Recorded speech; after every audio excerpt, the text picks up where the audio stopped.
The second is actually a series. Someone had asked, generally, not me in particular, but asked on Twitter for underrated action series that also had romance. And one show that came to mind that I think was just, it's forgotten now and pretty overlooked, is a 2013 Sunrise mecha anime called Valvrave the Liberator. Valvrave! I love Valvrave! There you go. Yeah. So, or Kakumeiki. Kakumeiki. Yeah. Yes. So, Nana Mizuki and TM Revolution did the openings for both seasons. So, great. So, we have a double recommend here. So, Valvrave is a mecha action series. It's set in the future. Basically, some high ass production. It's a lot of production, and it's basically mankind is kind of locked in a war, and then they center it in what you would think is a very typical, like, high school student, setup, but things very quickly deviate and go awry, quite awry, in fact. There were a couple of things that stood out to me about it when I watched it. The first is that the primary love triangle of the series is actually interesting, and resolves itself in like a way that I was surprised about the direction that they took in the end. Also, it's like pretty dark. Yeah, I remember the ending being not very happy. No, the ending is like I don't know if it's the worst ending, like in terms of like outcomes for people, like real people, but it's really fucking terrible. Like, bad stuff happens to people. When I watched it, I knew I pay attention to Sunrise releases because they're pretty much the only company that's really doing like mecha shows of any kind, mecha shows or OVAs these days.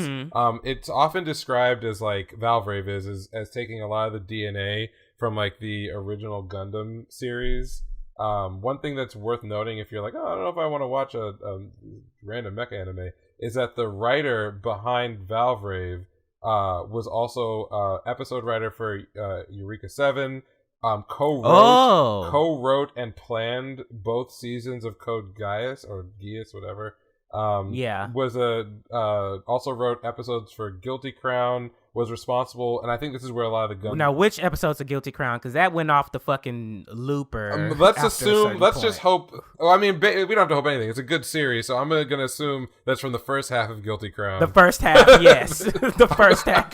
I'm just going to assume that. Be very clear. Very clear with that one. Because Yeah, but also was responsible for writing and not necessarily co-directing, but series composition, which basically means that you're both writing and editing screenplays, and you're in charge of the overall direction of a story that is given to you. For Kabanari of the Iron Fortress, and was with same role in Devilman Crybaby. You get the point. So Ichiro Kochi is like really good, like at writing dark, human-centric stories, but in like fantastical settings. And I was surprised how much I enjoyed Valvrave, and I still think about it, especially given that like the darkness of this series, especially like the last 6 episodes, which are like, like once you find out what the fuck is going on, you're just like, holy shit, this is terrible. Yes, yes. But I enjoyed it, and you can actually find it, or I don't know, it's probably still on Crunchyroll. The sub. Yeah, it is on Crunchyroll, I believe.